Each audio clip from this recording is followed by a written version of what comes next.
Okay. Next presenter, 966, ASOCT guided management of traumatic iris cyst. You are Dr. Uma? Yes. Okay. Any other presenter? Any other presenter? No more. Just 3 we have. So, good morning everyone. I am Dr. Uma. I shall be presenting ASOCT guided management of traumatic iris cyst.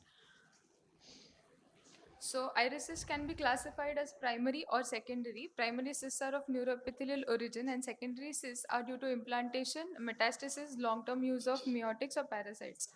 So, traumatic iris cysts are classified as secondary iris cysts, which can be post-surgery or post-trauma, which can be Timer on, please. Timer.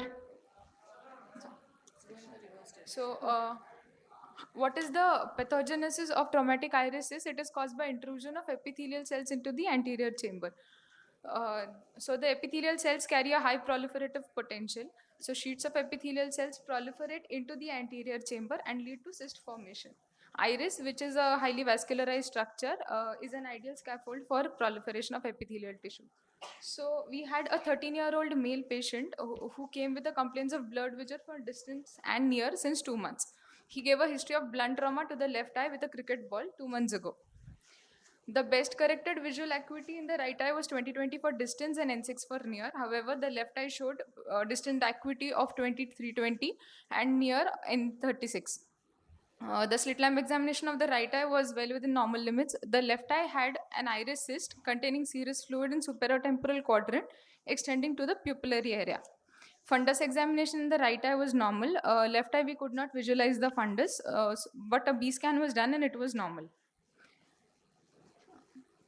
This is the slit lamp photo of the left eye.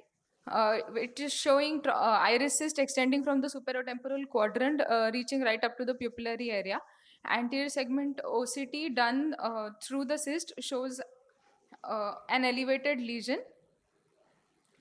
So, patient was managed surgically. Anterior margin of the iris cyst was well depicted on the anterior segment OCT. So, we did a side port entry at 8 o'clock and with the help of an MVR blade. And we drained the fluid with the help of 30 gauge needle, which was attached to a 1 cc syringe, entered through the side port from the most prominent part of the cyst. Post-operatively, patient was started on topical antibiotics, which were continued for 1 week, and topical steroids, prednisolone acetate 1% eye drops, which are tapered over 6 weeks. This is the outcome. The best corrected visual acuity of the patient at 6 weeks was 20/20 for distance and N6 for near, and the intraocular pressure was well within normal limits. So, iris cyst, the treatment options available are, we can either observe if it is not causing any complications like glaucoma, decrease in the visual acuity, or we can go ahead with fine needle aspiration, intracystic injection of absolute alcohol, intracystic antimitotic agent injection, laser, or surgical removal. Recurrence complicates the management of traumatic iris cyst, hence surgical excision is usually the last resort. Long-term follow-up is required to monitor the recurrence, and if secondary glaucoma is present or a complicated cataract is present, early intervention is necessary. Thank you.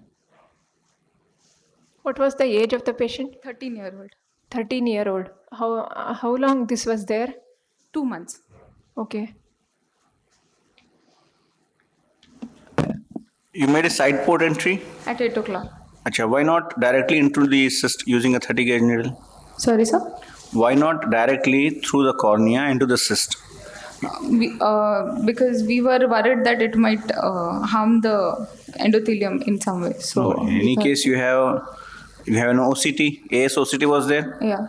And the side port entry would cause some of the aqueous to leak out. It was quite close to the endothelium. In this case, the chamber might collapse. Yeah. It was very close to the endothelium, the highest point. Yes. But we did, the needle insertion was not done close to the endothelium. We made out the most prominent point on based on ASOCT, and then we aspirated the fluid. Post-operative ASOCT you have? Sorry, right now I don't have. And the wall of the cyst, what did you do? Sorry? Wall of the cyst. You just aspirated. We just aspirated the fluid. Wall of the cyst was No, not. we did not do any further Should it be surgical done or manipulation. not? If there is no complication, we should avoid because there is a high risk of recurrence. Yeah, if you don't take the wall of the cyst, it will recur. How long did you keep the patient in follow-up? For 6 months, 6 weeks, and then for 6 months. At 6 months, there was no recurrence. But during the duration of 6 months, you didn't repeat the OCT, ASOCT? Yeah, we did. Right now, I don't have You the don't picture. have it? Yeah.